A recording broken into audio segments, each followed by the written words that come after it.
اماں کے کراہنے کی آواز سن کر میری آنکھ کھل گئی تھی، اس لیے جلدی سے اٹھ کر بیٹھ گیا۔ کیا ہوا ہے اماں؟ تکلیف زیادہ تو نہیں ہو رہی؟ گھبرا کر جلدی سے اماں سے پوچھا۔ شہزاد بیٹا، میری معمولی سی آواز سن کر بھی اٹھ کر بیٹھ نہ جایا کر۔ تو اچھی طرح سے جانتا ہے کہ کینسر جیسی بیماری کا کوئی علاج نہیں ہے۔ اب جب تک زندہ ہوں یہ تکلیف تو چلتی ہی رہے گی۔ میرے پوچھنے پر اماں نے فکر مندی سے جواب دیا۔ اپنی تکلیف کو بھلا کر اماں کو میرے آرام کی فکر تھی۔ تیری فکر نہ کروں تو کس کی کروں؟ ابا کے مرنے کے بعد اس دنیا میں تیرے علاوہ میرا اور کوئی بھی نہیں ہے۔ چچا اور چچی نے تو ہم سے بات کرنا بھی چھوڑ دیا ہے۔ بستر پر دوبارہ لیٹتے ہوئے میں نے جواب دیا۔ اب تو سو جا، ادھر ادھر کی باتیں نہ کر۔ صبح تو نے کام پر جانا ہوگا۔ میرا بیٹا صبح سے شام تک مزدوری کرتا ہے، یہ سوچ کر ہی میرا دل دہل جاتا ہے۔ تمہارے باپ نے اتنی محنت کر کے دکان بنائی تھی جس پر تمہارے چچا نے قبضہ کر لیا ہے۔ اماں نے مجھے دوبارہ سونے کے لیے کہا اور اپنے دکھ کا بھی اظہار کیا۔ یہ سچ تھا کہ مجھے ابا کے اچانک مرنے کے بعد پڑھائی چھوڑ کر گھر کا خرچہ چلانا پڑا تھا۔ ابا اور چچا ایک ہی دکان پر کام کرتے تھے۔ میں اچھی طرح سے جانتا تھا کہ میرے ابا نے بہت محنت سے یہ دکان بنائی تھی، لیکن ابا کے مرنے کے بعد چچا نے یہ کہہ کر مجھے دکان سے بے دخل کر دیا کہ اس دکان میں تمہارے باپ کا کوئی حصہ نہیں ہے، یہ صرف اور صرف میری دکان ہے۔ میرے واویلا کرنے پر بھی انہوں نے کوئی توجہ نہ دی۔ مجبوراً مجھے اپنی اور ماں کی ضروریات پوری کرنے کے لیے پڑھائی کو چھوڑنا پڑا۔ بہت دنوں تک کام کی تلاش میں گھومتا رہا، لیکن کوئی ڈھنگ کا کام ہی نہ مل رہا تھا۔ ایک دوست کے توسط سے مجھے اینٹوں والے بھٹے میں کام مل گیا۔ میں نے کبھی مزدوری نہیں کی تھی، لیکن اب میرے پاس اس کے علاوہ کوئی اور راستہ نہیں تھا، اس لیے نہ چاہتے ہوئے بھی اس بھٹے پر کام کرنے لگا۔ بہت دنوں تک میں نے اماں کو اس بات کا علم ہی نہیں ہونے دیا تھا کہ میں کیا کام کر رہا ہوں۔ میں جانتا تھا کہ اگر انہیں علم ہوا کہ میں ایک بھٹے پر مزدوری کر رہا ہوں تو انہیں بہت تکلیف ہوگی۔ میرے ہاتھوں کے چھالے دیکھ کر انہیں جلد ہی احساس ہو گیا کہ میں کوئی مشکل کام کر رہا ہوں۔ قسمت کی ستم ظریفی دیکھیے کہ ابا کے مرنے کے چند ماہ بعد ہی اماں بھی بیمار رہنے لگیں۔ جب بیماری زیادہ بڑھ گئی تو ڈاکٹر نے مختلف ٹیسٹ کروائے، جس سے یہ پتہ چلا کہ اماں کو ہڈیوں کا کینسر ہو چکا ہے۔ یہ سنتے ہی میں دھاڑے مار مار کر رونے لگا۔ ابا کے بعد اس دنیا میں صرف ماں ہی میرا سہارا تھی۔ ایک سرکاری ہسپتال میں ان کا علاج کروانے لگا۔ وہ سرکاری ہسپتال ہمارے گھر سے بہت دور تھا، آنے جانے میں بہت کرایہ خرچ ہو جاتا تھا، لیکن مجھے کسی بات کی کوئی پرواہ نہ تھی۔ میں پہلے سے زیادہ مزدوری کرتا تاکہ اماں کو کسی چیز کی کمی نہ ہو، ان کا علاج روکنا نہ پڑے۔ نیند آنکھوں سے کوسوں دور تھی۔ ڈاکٹر کہتا کہ تم اپنی ماں کو ہسپتال میں ہی داخل کروا دو، لیکن اماں کی ضد تھی کہ وہ ہسپتال میں داخل نہ ہوں گی، وہ اپنے اسی گھر میں ہی رہیں گی۔ بستر پر آنکھیں بند کیے لیٹے میں اپنے خیالات پر غور کر رہا تھا۔ سب کچھ بدل گیا تھا۔ میں بہت پرسکون زندگی جی رہا تھا، لیکن اچانک ہی میرے کندھوں پر بہت ساری ذمہ داریاں آ پڑی تھی۔ کروٹ بدلتے ہوئے اماں سسک اٹھتی تھیں۔ ایسے حالات میں میرے لیے نیند آنا ناممکن تھا۔ معمول کے مطابق صبح وقت پر میری آنکھ کھل گئی تھی۔ اماں کو ناشتہ بنا کر دیا، بلکہ اپنے ہاتھوں سے کھلایا اور خود بھی جلدی جلدی ناشتہ کیا۔ بھٹے پر کھانے کے لیے کچھ نہیں ملتا تھا، اپنے ساتھ روٹی لے کر جانا پڑتی تھی۔ ایک برتن میں اپنے لیے ایک روٹی اور سالن بھی رکھا۔ چچی کی 12 سالہ بیٹی کو اماں کا خیال رکھنے کا کہہ کر میں گھر سے نکل پڑا۔ انٹو کا یہ بھٹا آبادی سے ہٹ کر تھا، اس لیے کافی پیدل چلنا پڑتا تھا۔ کام کرنے کے دوران بھی میرا دھیان اماں کی طرف لگا رہتا تھا۔ مجھے بار بار ڈاکٹر کی کہی یہ بات یاد آتی تھی کہ اماں کو اب مستقل طور پر ہسپتال میں داخل کروا دینا چاہیے۔ کھانے کے وقفے کے دوران بھی میرا دھیان اماں کی طرف ہی تھا اور بالکل بھی بھوک محسوس نہیں ہو رہی تھی۔ ساری رات اماں تکلیف سے تڑپتی رہی تھی، مجھے کیسے سکون آ سکتا تھا؟ ایک درخت کے نیچے بیٹھ کر میں نے اپنے سامنے کھانا رکھا، لیکن ایک نوالہ کھانے کا بھی دل نہیں کر رہا تھا۔ میں اپنے خیالوں میں مگن تھا جب ایک فقیرنی سامنے آ کر بیٹھ گئی۔ اس کا لباس انتہائی بوسیدہ اور پھٹا ہوا تھا۔ کیا ہوا ہے بابو؟ کیوں چپ کر کے بیٹھا ہے؟ میرے سامنے بیٹھتے ہی اس نے بے تکلفی سے پوچھا۔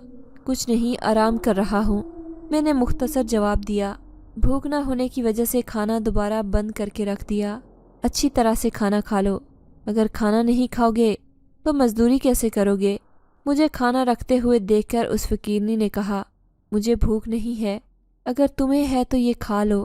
کھانے کا برتن اس کی طرف بڑھاتے ہوئے میں نے کہا، اس میں کوئی شک نہیں ہے کہ مجھے بہت بھوک لگ رہی ہے، لیکن کھانا تمہارے لیے بھی بہت ضروری ہے کیونکہ تم نے ابھی بہت محنت والا کام کرنا ہے۔ مزدوری کرنے کے لیے اچھا کھانا کھانا چاہیے۔ کھانے کی طرف دیکھتے ہوئے اس نے مجھے مشورہ دیا، تم کھانا کھا لو، مجھے اس کی ضرورت نہیں ہے۔ یہ کہتے ہوئے میں اٹھ گیا اور دوبارہ اپنا کام شروع کر دیا۔ شام کو گھر واپس آیا تو اماں کی طبیعت معمول سے بھی زیادہ خراب تھی۔ انہیں سانس لینے میں بھی مشکل آ رہی تھی۔ جلدی سے کپڑے تبدیل کیے اور اماں کو ہسپتال لے گیا۔ اماں کے انکار کے باوجود ڈاکٹر نے انہیں ہسپتال میں داخل کر لیا تھا۔ میرا خیال تھا کہ ڈاکٹر کے علاج سے اماں بہتر ہو جائیں گی، لیکن اماں کی طبیعت تو زیادہ خراب ہو رہی تھی۔ ہسپتال کے بینچ پر ساری رات میں نے بیٹھ کر گزار دی تھی۔ میں بار بار اللہ سے ایک ہی دعا کر رہا تھا کہ اے اللہ، میری ماں کو صحت اور زندگی عطا فرما۔ صبح کے وقت ڈاکٹر نے مجھے بتایا کہ اماں کی حالت نہیں سنبھل رہی۔ یہ سن کر مجھے ایسا محسوس ہو رہا تھا کہ زمین اور آسمان گھومنے لگے ہیں۔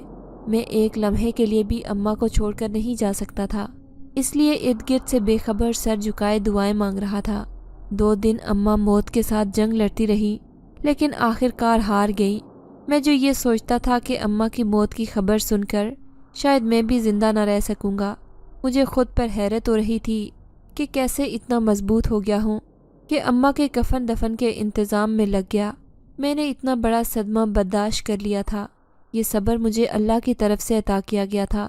اماں کی تدفین کے بعد بھی 2-3 دن تک اپنے ارد گرد سے بے خبر رہا۔ سارا دن اماں کی قبر کے پاس ہی بیٹھ کر گزار دیتا، لیکن کب تک ایسا چلتا؟ اپنا پیٹ بھرنے کے لیے تو مجھے کچھ نہ کچھ کرنا ہی تھا۔ خود پر قابو پاتے ہوئے میں نے دوبارہ کام پر جانا شروع کر دیا۔ اب مجھے گھر واپس آنے کی جلدی ہوتی تھی، اس لیے دیر تک کام کرتا رہتا۔ کھانے کے وقفے کے دوران میں درخت کے نیچے جا کر بیٹھ گیا۔ کھانا میرے پاس موجود تھا، لیکن میری بھوک ختم ہو چکی تھی۔ میں اپنے کھانے پینے سے بہت لاپرواہی برتنے لگا تھا۔ اپنے ساتھ کام کرنے والے باقی مزدوروں کے ساتھ میں نے مخاطب ہونا بھی چھوڑ دیا تھا۔ وہ سب میری ذہنی حالت سے واقف تھے، اسی لیے مجھے تنگ نہ کرتے تھے۔ سر جھکائے آنکھیں بند کیے درخت کے سائے کے نیچے بیٹھا ہوا تھا۔ جب کسی کی اپنے پاس موجودگی محسوس کر کے میں نے آنکھیں کھول کر دیکھا تو وہی فقیرنی میرے پاس بیٹھی ہوئی تھی جسے چند دن پہلے میں نے کھانا کھلایا تھا۔ کیا ہوا؟ اتنے چپ کیوں ہو؟ کھانا بھی نہیں کھا رہے؟ میرے چہرے کی طرف دیکھتے ہوئے اس نے جلدی سے پوچھا۔ وہ مجھ سے ایسے بات کر رہی تھی جیسے مجھے بہت اچھی طرح سے جانتی ہو۔ مجھے بھوک نہیں ہے، اس لیے کھانا نہیں کھا رہا۔ اس کی طرف دیکھے بغیر میں نے جواب دیا، اگر تم کھانا نہیں کھاؤ گے تو اس دنیا کا مقابلہ نہیں کر سکو گے، کمزور رہ جاؤ گے۔ لڑنے کے لیے طاقتور ہونا ضروری ہے، اس نے مجھے سمجھاتے ہوئے کہا۔ فقیرنی کی بات سن کر مجھے ہنسی آ گئی تھی۔ وہ مجھے ایسے سمجھا رہی تھی جیسے کسی بچے کو سمجھایا جاتا ہے کہ کھانا کھانے سے وہ بڑا ہو جائے گا۔ اس میں ہنسنے والی کون سی بات ہے؟ فقیرنی نے برا مناتے ہوئے کہا۔ مجھے اس لیے ہنسی آئی ہے کہ تم مجھے چھوٹا بچہ سمجھتی ہو کہ مجھے بڑا ہونے کے لیے کھانا ضروری کھانا پڑے گا، تبھی مجھ میں طاقت آئے گی اور میں سب کا مقابلہ کر سکوں گا۔ مسکراتے ہوئے میں نے کہا۔ تم میری بات سن کر بھی وہی مسکرانے لگی۔ تم کھانا چاہتی ہو تو یہ کھانا کھا لو، مجھے بھوک نہیں ہے۔ کھانے کا برتن اس کی طرف بڑھاتے ہوئے میں نے کہا، مجھے بالکل بھی بھوک نہیں ہے، میں اپنے کھانے کا انتظام خود کر سکتی ہوں۔ اس کھانے کی ضرورت تمہیں ہے۔ تم نے اپنی شکل نہیں دیکھی، تمہارا کیا حال بن چکا ہے، بہت کمزور ہو گئے ہو۔ کھانے کا برتن میری طرف واپس کرتے ہوئے اس نے کہا، میں تم سے مذاق نہیں کر رہا، سچ میں اگر تم کھانا چاہتی ہو، تمہیں بھوک لگ رہی ہے تو یہ کھا لو، ورنہ میں یہی کھانا رات کو کھا لوں گا، مجھے اس وقت بھوک نہیں ہے۔ میں نے اصرار کرتے ہوئے کہا، تمہیں میری بات سمجھ نہیں آ رہی کہ میں نے کیا کہا ہے؟ مجھے کھانے کی ضرورت نہیں ہے، جلدی سے یہ کھانا کھا لو، ورنہ مجھے اپنے ہاتھوں سے تمہیں کھلانا پڑے گا، پھر سب ہمیں دیکھیں گے۔ میرا خیال ہے کہ تمہیں یہ بھی بالکل اچھا نہیں لگے گا۔ دھمکی دینے والے انداز میں اس نے کہا، اگر تم ضد کرتی ہو تو کھا لیتا ہوں۔ اس کی بات سن کر مسکراتے ہوئے میں نے کہا اور کھانے لگا۔ شاباش، یہ ہوئی نہ بات، تم اچھے بچے ہو، جلدی بات مان جاتے ہو۔ مجھے شاباش دیتے ہوئے اس نے کہا، اس کا ہر انداز ہی نرالا تھا، میرے ساتھ ایسا برتاؤ کر رہی تھی جیسے میں کوئی چھوٹا بچہ ہوں۔ وہ دیکھنے میں بہت ہی کم عمر لگ رہی تھی۔ جلدی سے میں نے کھانا ختم کیا اور دوبارہ کام شروع کر دیا۔ بھٹے کا منشی بہت سخت تھا، 1 منٹ کی تاخیر بھی برداشت نہیں کرتا تھا۔ وہ بہت دیر تک درخت کے نیچے بیٹھی رہی، پھر نہ جانے کہاں چلی گئی۔ کام سے واپسی پر میں بہت دیر تک گلیوں میں آوارہ پھرتا رہا۔ گھر جانے کا میرا جی ہی نہیں چاہ رہا تھا۔ ہر کونے سے اماں اور ابا کی آہٹ محسوس ہوتی تھی۔ رات 10 بجے گھر کے دروازے کے سامنے پہنچا تو دروازہ اندر سے بند تھا۔ بہت دیر تک دروازہ کھٹکھٹاتا رہا لیکن کوئی دروازہ ہی نہیں کھول رہا تھا۔ نہ جانے سب گھر والے کہاں چلے گئے تھے۔ بہت دیر کے بعد چچا نے دروازہ کھولا اور غصے میں مجھے ڈانٹنے لگے۔ آج کے بعد اگر تم اتنی لیٹ گھر آئے تو میں دروازہ نہیں کھولوں گا۔ اگر تم نے ایسا ہی کرنا ہے تو اپنا کہیں اور بندوبست کر لو۔ میں تمہارا ملازم نہیں ہوں جو آدھی رات کو تمہارے لیے دروازہ کھولوں گا۔ مجھے دیکھتے ہی چچا نے انتہائی غصے سے کہا، آج کے بعد میں کوشش کروں گا کہ جلدی گھر واپس آ جاؤں۔ سر جھکا کر میں نے کہا اور اپنے کمرے کی طرف بڑھ گیا۔ ابھی اتنی بھی رات نہیں ہوئی تھی کہ چچا اس قدر غصہ دکھا رہے تھے۔ میں نے دل ہی دل میں سوچا اور اپنے کمرے میں آ گیا۔ میں نہیں جانتا تھا کہ چچا کو ہم سے کیا دشمنی ہے، لیکن وہ ہمیشہ ہی ہم سے ناراض رہتے تھے۔ اب میں کوشش کرتا تھا کہ شام کو ہی گھر چلا جاؤں۔ مغرب کے وقت گھر پہنچا تو دروازے پر تالا لگا ہوا تھا۔ نہ جانے چچا اور چچی بچوں سمیت کہاں چلے گئے تھے۔ بہت دیر تک ان کا انتظار کرتا رہا لیکن وہ واپس نہیں آئے۔ تھکاوٹ کی وجہ سے نیند آ رہی تھی لیکن میرے پاس تو اس گھر کے علاوہ کوئی اور ٹھکانہ نہیں تھا۔ مجبوراً گھر کے دروازے کے باہر بنے ہوئے تھڑے پر ہی سو گیا۔ صبح سارا جسم دکھ رہا تھا۔ چچا چچی ابھی تک واپس نہیں آئے تھے۔ میں تو اس امید میں تھا کہ رات کو جب وہ واپس آئیں گے تو دروازہ کھلنے پر میں بھی اندر چلا جاؤں گا، لیکن وہ تو واپس ہی نہیں آئے تھے۔ قریبی ایک ڈھابے پر جا کر میں نے اپنا منہ ہاتھ دھویا اور ناشتہ کر کے بھٹے کی طرف چل پڑا۔ رات صحیح طرح سے سو نہ سکا تھا، اس لیے سارا بدن دکھتا ہوا محسوس ہو رہا تھا، لیکن کام تو کرنا تھا۔ اس بھٹے کا مالک اور منشی تو یہاں پر کام کرنے والے مزدوروں کو انسان ہی نہیں سمجھتے تھے۔ کھانے کے وقفے کے دوران درخت کے نیچے جا کر بیٹھ گیا۔ آج میرے پاس کھانے کے لیے کچھ نہ تھا۔ میرے ساتھی مزدوروں نے مجھے اپنے ساتھ کھانے کی پیشکش کی لیکن میں نے انکار کر دیا اور ان سب سے الگ ہو کر بیٹھ گیا۔ درخت کے تنے سے ٹیک لگا کر بیٹھا میں ادھر ادھر دیکھ رہا تھا کہ دور سے ہی مجھے وہ فقیرنی آتی دکھائی دی۔ اس نے ہاتھ میں کچھ پکڑا ہوا تھا۔ میں غور سے اس کی طرف دیکھنے لگا۔ مجھے اس بات پر حیرت ہو رہی تھی کہ میں اس سے اتنی بار مل چکا تھا لیکن میں نے آج تک اس کا نام نہیں پوچھا تھا، بلکہ اس نے بھی مجھ سے میرا نام نہ پوچھا تھا۔ اس عجیب اتفاق پر مجھے ہنسی آ رہی تھی۔ وہ میرے قریب آ کر بیٹھ گئی۔ خیر تو ہے نا؟ آج تو بڑا مسکرا رہے ہو۔ مجھے مسکراتا دیکھ کر اس نے جلدی سے پوچھا۔ مجھے اس بات پر ہنسی آ رہی تھی کہ میں تم سے اتنی بار مل چکا ہوں لیکن تمہارا نام نہیں جانتا اور نہ ہی تم میرا نام جانتی ہو، کیونکہ ہم نے ایک دوسرے سے نام پوچھا ہی نہیں۔ میں نے ہنستے ہوئے اسے مسکرانے کی وجہ بتائی۔ میں تو تمہارا نام اچھی طرح سے جانتی ہوں۔ میرے چہرے کی طرف دیکھتے ہوئے اس نے انکشاف کیا۔ اچھا، مجھے تو اس بات کا علم نہیں تھا کہ تم میرا نام جانتی ہو۔ یہ تو اچھی بات ہے، پھر اپنا نام بھی مجھے بتا دو۔ حیران ہوتے ہوئے میں نے کہا، نصیر بابو، میرا نام زرگونہ ہے۔ میرا نام پکارتے ہوئے اس نے اپنا نام بتایا۔ زرگونہ؟ یہ کیسا نام ہے؟ اس کا نام دہراتے ہوئے میں نے حیران ہوتے ہوئے کہا، کیسا نام ہے؟ مجھے کیا پتا کیسا نام ہے؟ یہ تو تمہیں میرے ماں باپ سے پوچھنا چاہیے۔ میری بات کا برا مناتے ہوئے اس نے جلدی سے کہا، یہ میں تمہارے لیے کھانا لے کر آئی ہوں، اسے کھا لینا۔ اپنی جگہ سے اٹھتے ہوئے اس نے کہا، ارے تم کہاں جا رہی ہو؟ ناراض ہو گئی ہو؟ بیٹھو، تم بھی میرے ساتھ کھانا کھا لو۔ بلکہ مجھے یہ بتاؤ کہ تمہیں کیسے پتہ چلا کہ میں نے کھانا نہیں کھایا؟ اس کو واپس جاتا ہوا دیکھ کر میں نے جلدی سے کہا، لیکن اس نے پیچھے مڑ کر نہ دیکھا۔ تیز تیز قدموں سے آگے بڑھ رہی تھی۔ میں کھانے کی طرف متوجہ ہو گیا۔ بہت اچھی خوشبو آ رہی تھی۔ وہ میری نگاہوں کے سامنے سے غائب ہو گئی تھی۔ کہاں چلی گئی ہے؟ ادھر ادھر دیکھتے ہوئے میں نے خود سے کہا، لیکن وہ کہیں بھی دکھائی نہیں دے رہی تھی۔ شاید کہیں چھپ گئی ہے۔ مسکراتے ہوئے میں نے سوچا اور کھانا کھانے میں مصروف ہو گیا۔ شام کو واپسی پر زرگونہ راستے میں اچانک ہی مجھے مل گئی۔ تم یہاں پر کیا کر رہی ہو؟ حیران ہوتے ہوئے میں نے پوچھا۔ یہی سوال میں تم سے پوچھ سکتی ہوں میرے سوال کا جواب دینے کی بجائے اس نے کہا، کیا تم نہیں جانتی کہ یہ چھٹی کا وقت ہے اور میں اپنے گھر جا رہا ہوں، لیکن اس وقت تم یہاں پر کیا کر رہی ہو؟ اس کے سوال کو نظر انداز کرتے ہوئے میں نے کہا، تمہارا انتظار کر رہی تھی۔ نگاہیں جھکا کر اس نے جواب دیا، ارے پاگل لڑکی، اس سنسان راستے پر تم میرا انتظار کیوں کر رہی تھی؟ تم تو مجھے بالکل پاگل لگتی ہو۔ تم جانتی نہیں کہ یہ کتنا سنسان علاقہ ہے، تمہارے لیے کوئی مسئلہ بھی ہو سکتا تھا۔ اس کی بات سن کر میں نے ڈانٹتے ہوئے کہا، میں سب کچھ جانتی ہوں، لیکن مجھے کسی سے ڈر نہیں لگتا۔ ضدی لہجے سے اس نے جواب دیا، تم میرا انتظار کیوں کر رہی تھی؟ آگے بڑھتے ہوئے میں نے پوچھا، میں تمہارے ساتھ کچھ وقت گزارنا چاہتی تھی، آؤ کسی ڈھابے پر بیٹھ کر کھانا کھاتے ہیں۔ امید بھری نگاہوں سے میری طرف دیکھتے ہوئے اس نے کہا، میں تمہارے ساتھ نہیں جا سکتا، اگر دیر ہو گئی تو مجھے رات گھر سے باہر ہی گزارنی پڑے گی۔ افسوس بھرے انداز میں نے کہا، میں ابھی اس کے ساتھ کچھ وقت گزارنا چاہتا تھا۔ میرے انکار پر وہ بے یقین نگاہوں سے میری طرف دیکھنے لگی۔ اسے یقین نہیں آ رہا تھا کہ میں نے اسے منع کر دیا ہے۔ اب یہاں پر تمہارا اکیلے کھڑا رہنا مناسب نہیں ہے، تم اپنے گھر جاؤ۔ میری طرف مسلسل دیکھنے پر میں نے اسے کہا اور قدم آگے بڑھا دیے۔ آج بھی دروازہ بند ہے، اس نے اونچی آواز سے کہا۔ شاید اس نے مجھے بددعا دی تھی۔ اس کی آواز سن کر میں نے آگے بڑھتے ہوئے قدم روک دیے تھے، لیکن پیچھے مڑ کر نہ دیکھا تھا۔ اپنے گھر کے دروازے پر پہنچا تو بڑا سا تالا جھولتا دکھائی دیا۔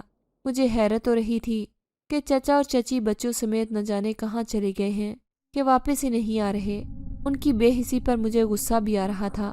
اگر وہ گھر سے باہر جا رہے تھے تو دروازے کی ایک چابی مجھے بھی تو دے کر جا سکتے تھے۔ دروازے کے سامنے پریشان حال کھڑا تھا۔ اب کیا کروں اور کدھر جاؤں، کچھ سمجھ نہیں آ رہی تھی۔ محلے میں ہی بنے ہوئے ایک ڈھابے پر جا کر بیٹھ گیا۔ کھانا کھانے کے بعد سڑک کے کنارے کھلے آسمان کے نیچے لیٹ گیا۔ پچھلے 2 روز سے میں نے یہی کپڑے پہنے ہوئے تھے جو کہ اب بہت گندے ہو چکے تھے۔ ہوٹل پر کام کرنے والا ایک لڑکا میرا جاننے والا تھا، مجھے سڑک کنارے لیٹا دیکھا اور اپنے پاس بلا لیا۔ وہ رات کو ہوٹل کے ہی ایک کمرے میں سوتا تھا۔ میں نے اس کا بہت بہت شکریہ ادا کیا جس نے اس مشکل وقت میں میرا ساتھ دیا تھا۔ سڑک کے کنارے تو لیٹ گیا تھا، لیکن نیند کا آنا تو بہت مشکل تھا۔ بستر پر لیٹ کر میں اپنے حالات پر غور کرنے لگا۔ کل کی پوری رات بھی بے آرامی میں گزری تھی، اس لیے جلد ہی نیند آ گئی تھی۔ صبح اسی ڈھابے پر سے ناشتہ کیا اور دوبارہ بھٹے پر پہنچ گیا۔ میرا دل بہت اداس تھا۔ میں سوچ بھی نہیں سکتا تھا کہ چچا اور چچی اس قدر خود غرضی دکھائیں گے۔ مجھے بچہ سمجھ کر چچا نے ہمارے کاروبار پر قبضہ کر لیا تھا۔ اب وہ مجھے گھر سے بھی بے دخل کر رہے تھے۔ 1 ہفتے کے بعد ان کی واپسی ہوئی۔ میں ہر روز اپنے گھر کے دروازے پر جھولتا ہوا تالا دیکھ کر واپس لوٹ جاتا تھا۔ دروازے پر تالا نہ دیکھ کر مجھے بہت خوشی ہوئی تھی۔ دروازہ کھٹکھٹایا تو تھوڑی دیر بعد چچا نے آ کر دروازہ کھولا۔ اس سے پہلے کہ میں ان سے کوئی شکوہ کرتا، وہ خود ہی کہنے لگے، میں تمہارا ہی انتظار کر رہا تھا، تمہارا سارا سامان میں نے یہاں پر رکھ دیا ہے، تم اسے لے کر کہیں بھی جا سکتے ہو۔ اب میں تمہیں اپنے ساتھ نہیں رکھ سکتا، میں تو سارا دن دکان پر ہوتا ہوں، گھر پر میری بیوی اور بچیاں ہوتی ہیں، ان کے ساتھ تمہارا رہنا مناسب نہیں ہے، تمہیں خود ہی اپنا کوئی بندوبست کرنا ہوگا۔ انتہائی روکھے لہجے میں چچا نے کہا، میں کہاں جاؤں گا، میرا تو اس گھر کے علاوہ اور کوئی ٹھکانہ نہیں ہے۔ انتہائی بے بسی سے میں نے کہا، میں نہیں جانتا، یہ میرا مسئلہ نہیں ہے، تم چھوٹے نہیں ہو، اپنا بندوبست خود کر سکتے ہو۔ انتہائی غصے سے چچا نے کہا اور سامان کی طرف اشارہ کرنے لگے۔ اس کا مطلب تھا کہ اپنا سامان اٹھا کر میں یہاں سے جا سکتا ہوں۔ مجھے اس سامان کی کوئی ضرورت نہیں تھی۔ اپنے کپڑے اور اماں ابا کی تصویروں کے علاوہ میں نے کچھ بھی نہیں اٹھایا تھا۔ آنسو بھری آنکھیں لے کر میں گھر سے باہر نکل آیا۔ میں سوچ بھی نہیں سکتا تھا کہ مجھے کبھی اس گھر کو چھوڑ کر جانا پڑے گا۔ یہ گھر تو میرے دادا کا تھا جس پر میرا بھی حق تھا، لیکن چچا نے مجھے اس سے بھی محروم کر دیا تھا۔ اسی ہوٹل پر واپس آ گیا جس پر پچھلے 1 ہفتے سے سو رہا تھا۔ دن بھٹے پر کام کرتے ہوئے بھی میری آنکھیں بار بار آنسو سے بھر جاتی تھی۔ اس گھر میں میرے ماں باپ کی یادیں تھیں، میرا بچپن گزرا تھا، لیکن سب کچھ مجھ سے چھین لیا گیا تھا۔ آج میں زرگونہ کا انتظار کر رہا تھا۔ وہ اکثر مجھ سے میری اداسی کا سبب پوچھتی تھی، لیکن میں نے اسے کبھی کچھ نہیں بتایا تھا۔ بہت دیر ہو گئی تھی، زرگونہ نہ آئی تو مجھے پریشانی ہو رہی تھی۔ اللہ ہی جانتا ہے کہ آج اسے کیا مسئلہ ہو گیا ہے۔ اپنے آس پاس دیکھتے ہوئے میں نے سوچا، وہ مجھے کہیں بھی دکھائی نہیں دے رہی تھی۔ میں لاشعوری طور پر اس کا انتظار کر رہا تھا۔ کام سے چھٹی کا وقت ہو چکا تھا لیکن وہ نہ آئی۔ اس کے نہ آنے پر مجھے حیرت ہو رہی تھی۔ وہ تو ہر روز آتی تھی، میرے لیے کھانا بھی لے کر آتی تھی اور زبردستی کھلاتی بھی تھی۔ رات کو بستر پر لیٹ کر بھی میں اس کے بارے میں سوچتا رہا کہ وہ کون تھی اور کہاں سے آتی تھی۔ میں کچھ نہیں جانتا تھا۔ میں نے اپنے دوست کے کہنے پر اپنے چچا کے خلاف مکان اور کاروبار پر قبضہ کرنے کا کیس کروایا تھا۔ چچا مجھے جان سے مارنے کی دھمکیاں دے رہے تھے لیکن میں نے ان کی کسی دھمکی کو خاطر میں نہ لایا۔ پاکستان کے عدالتی نظام کا تو اللہ ہی حافظ ہے۔ اتنی لمبی تاریخیں دی جاتی ہیں کہ انسان مایوس ہی ہو جاتا ہے۔ میرا وکیل بہت پرامید تھا کہ فیصلہ میرے حق میں ہی ہوگا۔ چچا نے بھی شہر کا ایک مہنگا وکیل کیا تھا۔ اس دوران زرگونہ ایک بار بھی نہ آئی تھی، نہ جانے وہ کہاں چلی گئی تھی۔